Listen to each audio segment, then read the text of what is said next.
guys, February 24, 11:02. Nag-register na po ako sa Manitoba Real Estate Association. Let's go! Wow! Matagal na kasi akong nagbabalak. Kaso kasi... Pagdating pa lang niya kasi, nag-inquire na siya. Kaya lang, yung pag-stay niya dito, tinanong siya kasi kung ilang taon na siyang nag-stay dito, so hindi siya pwede. Kaya kailangan umabot mo na siya ng ilang taon? 2 years, 3 years na lang. 2 years. So, Hinahabol ko kasi guys yung ano free sana, yung free sana na ano. Kasi may Libre. kakilala kami na realtor na nakuha niya ng free yung study ng real estate. So, I had to wait. Tapos, tumawag ulit ako recently. Nagkaroon na naman sila ng bagong policy. So, instead of me waiting, ano na lang, go na lang. So, I decided bayad na lang. I decided na to just go do it na lang. Para nagkakaroon ng progress. Kaysa naman, kasi, guys, for 3 modules yung kailangan kong matapos. Tapos, yung pang-4, in-person na siya na classes. Tapos, kada module may exam. So, I have to pass all of those exam.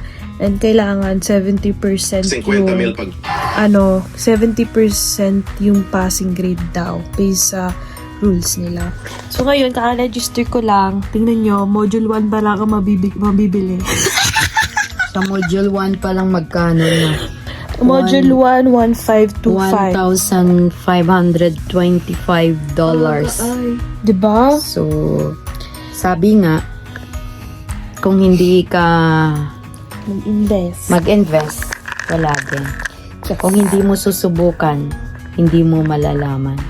So, kung may pangarap ka, take action. Yes. Good luck sa akin guys kasi na may full-time work din ako. Look at ito. Nagra-run ako ng office and everything. Tapos anong oras na ako nakaka-uwi. So, I don't know how I'm gonna work things out. But, once na nandun na, figure out na lang. Kasi support naman sila mama. Support yung, yung bunginggit na yan. Sa trabaho na nga daw to para makapag-support kay ate niya. Support naman silang lahat. So, I'm pretty sure I'll make it. So, yes, I'll take you guys along with me sa journey na to. Wow.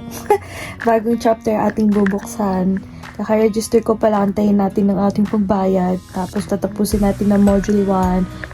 I'll try to take a video, make a video. Tapos, pag natapos ko lahat, hopefully, mailabas natin tong vlog na to.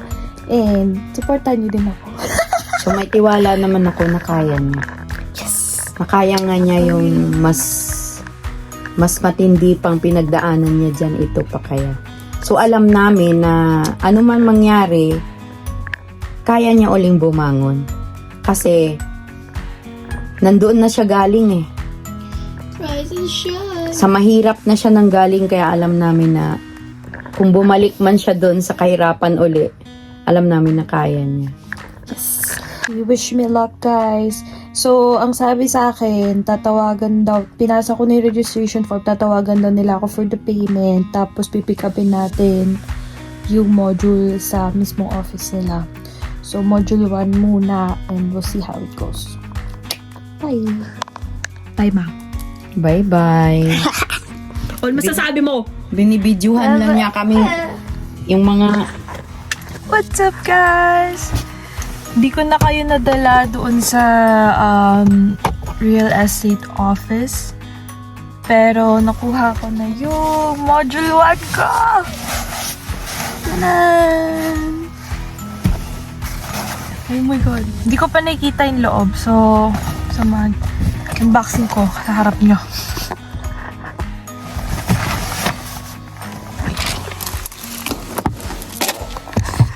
Over here. Kita niyo ba?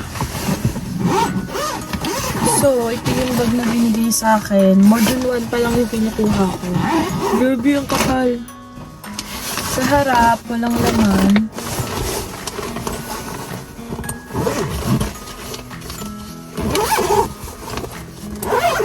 Tapos, ayun yung nasa loob.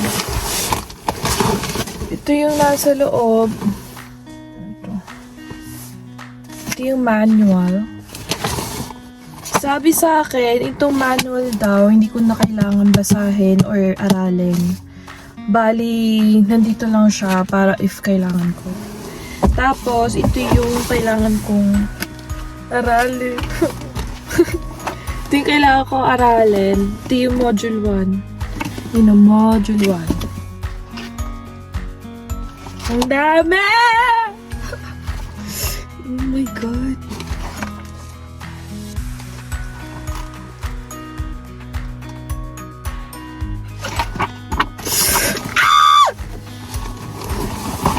And then, meron din ganito. Ano to? Meron ding schedule of exam.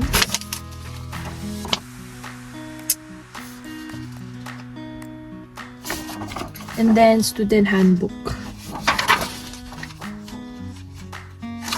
So, ayun yung laman nung bag na binigay nila sa akin. In fairness, may bag. Sayang di ko kayo nasama sa office, pero mamadali na rin kasi ako kanina. Kasi may pasok din ako. Kasi ilang araw ko muna siya bago nakuha mula nung nag-enroll ako. Or nag-register ako sa school na to. But, now I have the module 1 na, so I can start studying and hopefully tingnan natin kung matapos natin siya ng mga 1 month or 2, and then we can schedule. Kasi ang nakalagay dito, ang exam nila ay February 2025. Of course, we won't be able to do that. May March 2025, merong March 3, March 4, March 17, March 18. Meron namang April. So, every month, meron silang schedule. And then, may 4 slots every month. So, para kami na lang bahala kung anong scheduling kukunin namin or ano. Tapos, sabi sa akin nung nagbabantay doon, or ng admin doon, na kailangan hindi daw malate sa exams kasi close na daw yung doors and everything like that. I mean, alam naman natin sa Philippines, 'di ba? Parang pag mga ganitong mga exams talaga, kailangan naman din talaga on time. So, hindi naman na siguro bago sa atin. But, ayun, good luck sa akin. Module 1 down. Tingnan natin kung ano mangyari. I'll try my best to make time. Kasi guys, wala naman problema sa aking mag-aral and all. Pero kasi, ang mahirap sa akin, kailangan nakafocus lang ako sa isang bagay.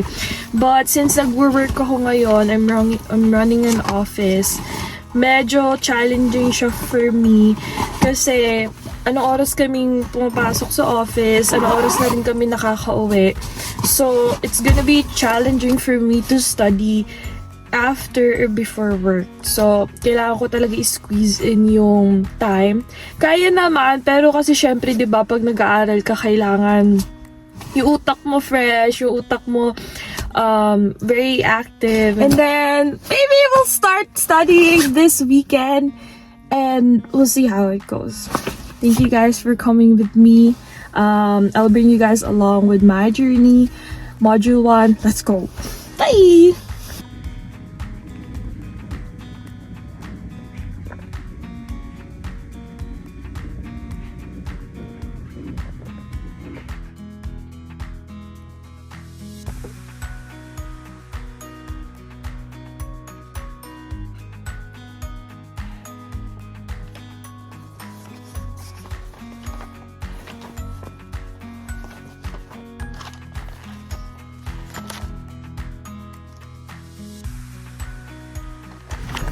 What's up, guys? Right now ay May 15. So, bukas na ang aking exam for Module 1. So, ngayon binabalikan ko na lang yung practice test. Bali, 2 beses ko na siya sinagutan. Para lang ma-review ko ulit, tapos ma-make sure ko talaga na hindi ko makakalimutan lahat. Kasi may mga formula na nakakalimutan ko madalas. So, ayoko magpaka-complacent bukas na na-review ko na yan o madami na akong tama, diba? Mas okay na mas prepared pa ako for tomorrow. So, ngayon hindi ako pumasok para ma-make sure ko lang na may sapat akong tulog para mas makapag-isip ako bukas. Kasi syempre pag wala akong tulog, diba? Although nakapag-review ako, mas makakalimutan ko yung mga bagay-bagay kung wala akong tulog. So, I decided to not work today. Pumunta lang ako ng office earlier just to conduct an interview and then to do a boardroom. And then we also had an hour meeting with one of our clients. So, and then after that, we took a break and then umuwi ako. Tapos, nagkaroon lang ako ng meeting quickly, na 30 minutes meeting sa tax, for the tax, kasi tax season na guys. So mga tao dito sa Canada, alam nyo gaano ka-stressful ang tax season here. So ayun, I also finished that. After that, kumain ako, I took a nap, and then nagising ako ng mga around 7. And then kumain ulit ako, tapos ngayon ini-scan ko na lang lahat, ni-review ko. Nakaka-frustrate kasi yung mga part na alam ko yung sagot the first time, and then the second time mali ako, and then oh my god. And then I'm trying to kind of review it again and try to remember the right answers and everything like that. Really, really, really hoping na lahat ng na-review ko is yun yung lalabas bukas. But if not, I really do hope that I'll be able to answer it tomorrow. So, yun, di rin ako papasok bukas. I had to make sure na on time ako sa exam ko. Kasi pag late ka, of course, hindi ka na nila papapasukin. So, ang time ng exam ko ay 1. So, I have to be 30 minutes early tomorrow. And then, what's up guys? Ngayon ay May 16. Anong oras na ba? Wait. It's 12:21 p.m. So, ang schedule ng exam ko ay 1 p.m. to 4 p.m. So, kailangan daw 30 minutes, 20 to 30 minutes early daw kami. Tapos, kailangan daw namin umakyat to do the exam and everything like that. Ngayon, kakarating ko lang dito, i-register ko lang yung sasakyan ko for free 2-hour parking. And then, akit na ako sa taas. Hindi ko alam kung makakapag-video ako ng mga clips and everything. I don't think so, most especially for sure yung exam ay very, very private. But, I'll see what I can do. But, right now, bago ko umakyat, nag-video na ako. Kinakabahan ako! Oh my God! Ito na to. Parang pagtapos nitong module 1, ito na yung parang magiging momentum ko kasi may idea na ako how's the exam, kung paano sila magpa-exam, kung carry ko ba talaga, and everything like that. So, feeling ko, pagtapos ng module 1 na to, doon na talaga magsisink in na, okay, I'm gonna pursue this. Right? So, ngayon umuulan, sobrang lakas, kung naririnig nyo. It's a blessing. I'm pretty sure of that. Pag-pray nyo po ako sa magiging journey ko. Step 1 pa lang po ito. And then, ayun. Good luck to me. Let's go. Bye! What's up guys? Umakyat na ako. Nasa 3rd floor na ako. Tapos, nag-aantay na lang ako ng 4 minutes to para mag 12:30. Saka ako pasok dun sa loob. Kasi yung instruction nila, ayaw na kasi nila na masyadong maaga. Ayaw din nila late, diba?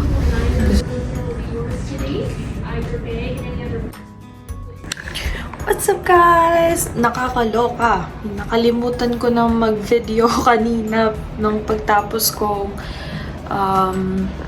mag-exam. Ang una kong tinawagan si Haname. Tapos, mag-ano na ako. Parang, ang hirap niya, in fairness. Tapos, hindi ko akalain na ang exam lang ay up to 50. I was expecting for more. I was expecting for at least like 100 items or 200 items. Pero hanggang 50 lang siya sobrang salang-sala. Kaya ang hirap. Like, di ko in-expect. May mga questions doon na alam ko naman that I was able to solve. Especially yung mga area problems, yung mga like math problems. Kahit papano, nasagutan ko siya. May isa lang na parang, oh my God, hindi ko talaga sure. Tapos, yung ibang questions doon, may mga words na hindi ko rin ma-identify kung ano bang ibig sabihin. No? Grabe dun sa test exams nila. Diyos ko, halos parang 30% lang yung lumabas dun sa practice exam. So, pagkakita ko talaga dun sa mga questions kanina, sabi ko, nakakaloka. I'm really just hoping for the best kasi ayoko naman na magbayad ulit tapos i-retake yung exam. Diba? Kasi sayang din yung ibabayad ko kung I have to retake. But I really did my best. I really tried my best to review and everything. And 2 weeks pa yung results. I'll try to take a video again and let you know what happened. I'm also planning to get the module 2 as well. Hindi ko po kasi nakuha yung buong module kasi hindi naman po tayo mayaman. Hindi naman po tayo mayaman para mabayaran po lahat yon.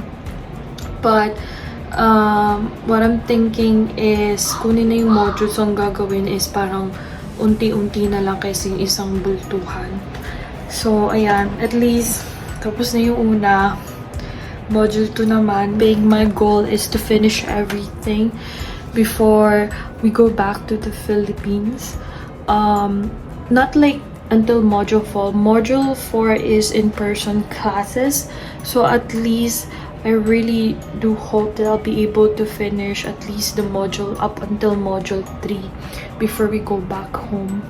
Para wala na ako masyadong iisipin. And then pagbalik, yun na, diba? In person, and then tuloy-tuloy na yun after.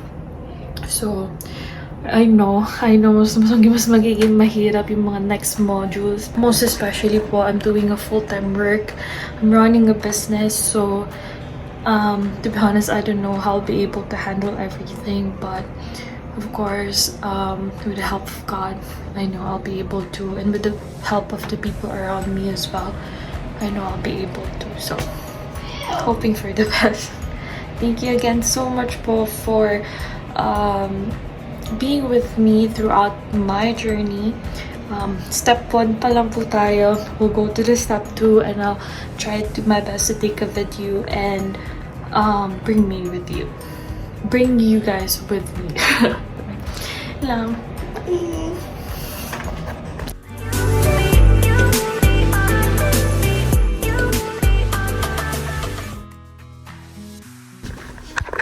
Guys, nandito ako ngayon sa work tapos nakatanggap ako ng email kaninang 11 AM something.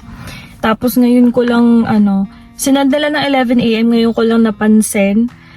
Tapos yun yung result ko sa module 1. Oh my God!